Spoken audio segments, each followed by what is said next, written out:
Hey welcome back. I am Pradeep Maurya, psychologist and researcher. आज हम जानेंगे स्कूल ऑफ साइकोलॉजी के फर्स्ट स्कूल स्ट्रक्चरलिज्म यानी संरचनावाद के बारे में। इसकी शुरुआत विलियम मैक्सिमिलियन उंट के बुक आउटलाइन ऑफ साइकोलॉजी से हुआ है। इस बुक में विलियम उंट ने साइकोलॉजी को एक सिस्टमैटिक ढंग से प्रेजेंट किया है, जिसमें हम जानेंगे definition and subject matter of psychology, principle of connection, method of psychology, perception, mind body problem.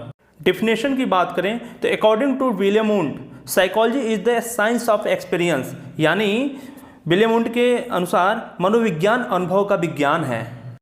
Experience में दो पार्ट होते हैं, immediate experience and second mediate experience. Immediate experience जो होता है वो मेंटल बेस पे होता है, मीडिएट एक्सपीरियंस जो होता है फिजिकल बेस पे होता है। जैसे दांत का दर्द होना यानी दर्द फील हो रहा है, ये इंटरनल मेंटल एस्पेक्ट हो गया, लेकिन किस जगह पे किस प्लेस पे हो रहा है ये मीडिएट एक्सपीरियंस हो गया।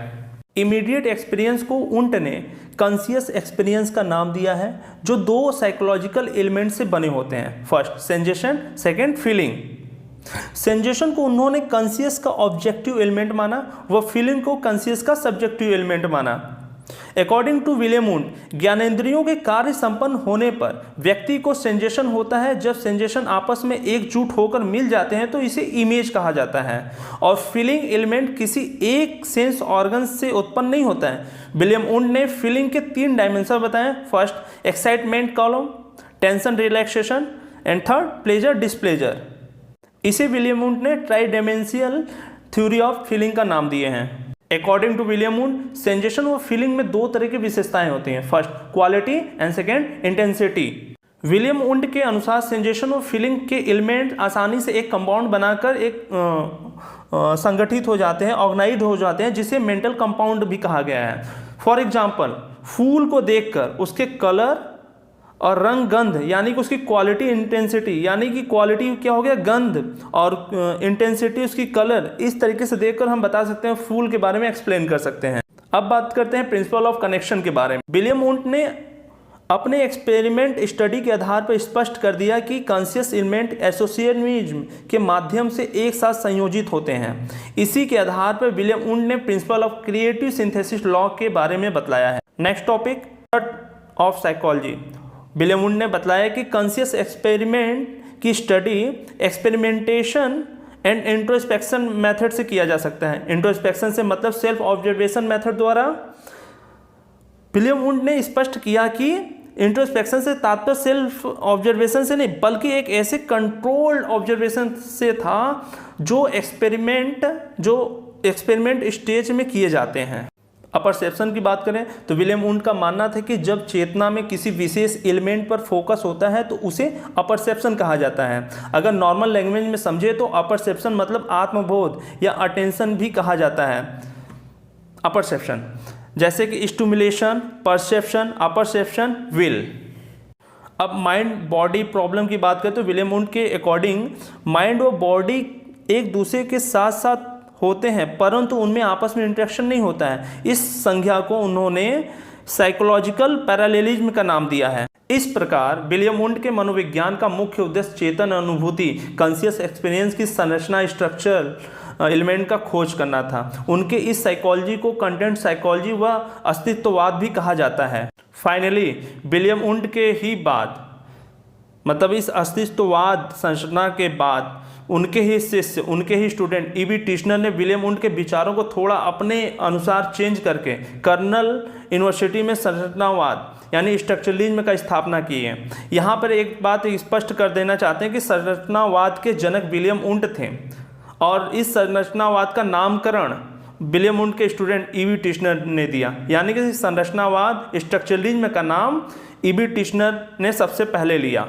सन 1898 में ईबी टिश्नर ने रिसर्च आर्टिकल पब्लिश किया, जिसका title the postulate of structural psychology था, जिसमें स्ट्रक्चरल साइकोलॉजी की मुख्य विशेषताएं थी, subject matter of psychology, method of psychology, principle of selection, principal of connection, emotion, thinking, mind body problem. अब साइकोलॉजी के डिफिनेशन, सब्जेक्ट मैटर की बात करें तो ईबी टिश्नर ने विलियम उंट के इमीडिएट और मीडिएट एक्सपीरियंस को नकार दिया और बतलाया कि experience depend upon an experiencing person ही साइकोलॉजी को सब्जेक्ट मैटर है।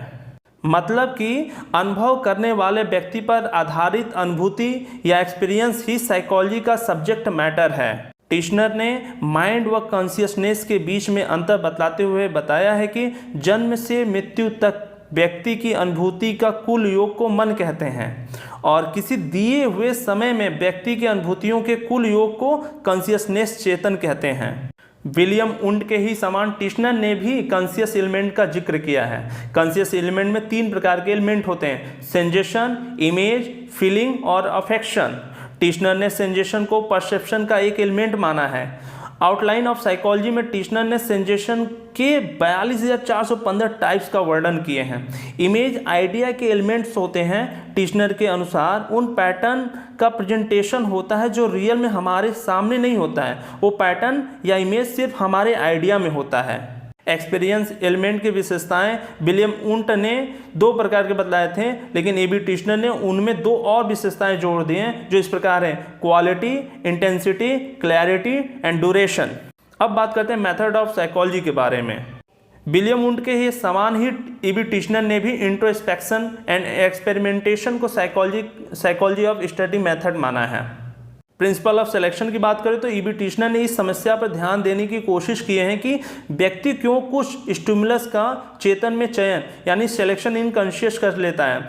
वे इस समस्या का समाधान कॉन्सेप्ट ऑफ अटेंशन द्वारा किए हैं। ई बी टिश्नर के अकॉर्डिंग अटेंशन में सभी चेतन एलिमेंट इस तरह से अरेंज हो जाते हैं कि वे फोकस ऑफ कॉन्शियस बन जाते हैं। ई बी टिश्नर ने कॉन्सेप्ट ऑफ अटेंशन के 3 स्टेज को एक्सप्लेन किया है। First, primary attention, secondary attention, third habitual attention. Primary attention की बात करें तो इजी और लोकल लैंग्वेज कहते हैं तो अपने आप ध्यान चले जाना।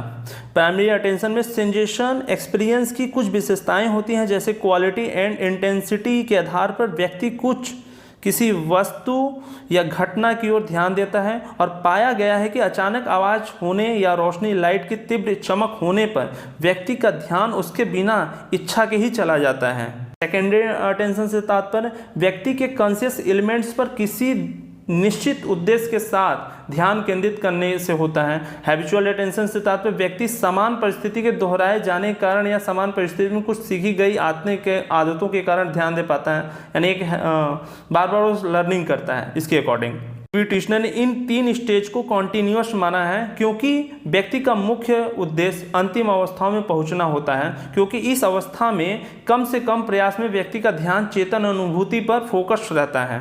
अब बात करते हैं इमोशन के बारे में। ई बी टिश्नर के अकॉर्डिंग इमोशन से तात्पर्य शरीर के अंदर सेंसेशन से उत्पन्न होने वाली तीव्र फीलिंग से होता है। इस कॉन्शियस एक्सपीरियंस का फीलिंग ही सेंसेशन का महत्वपूर्ण सार भाग होता है। इसके 2 स्टडी ऑफ मेथड हैं, method of impression and method of expression. Method of impression यानी कि आउटर सेंसेशन से रिलेटेड होता है और method of expression internal sensation से होता है। इंटरनल सेंसेशन मतलब कि सांस लेना, ब्लड प्रेशर, हार्ट रेट, ऐसे।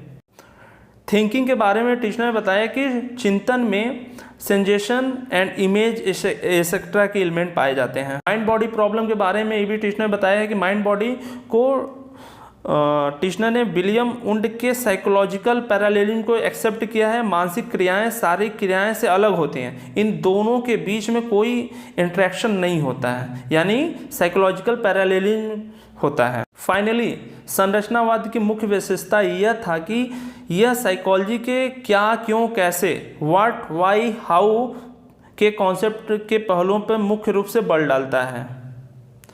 संरचनावाद नाम से ही स्पष्ट हो गया है कि इस संप्रदाय में सिर्फ चेतन अनुभूति संरचना का नामकरण किया गया है, इसलिए इसे संरचनावाद कहा गया है।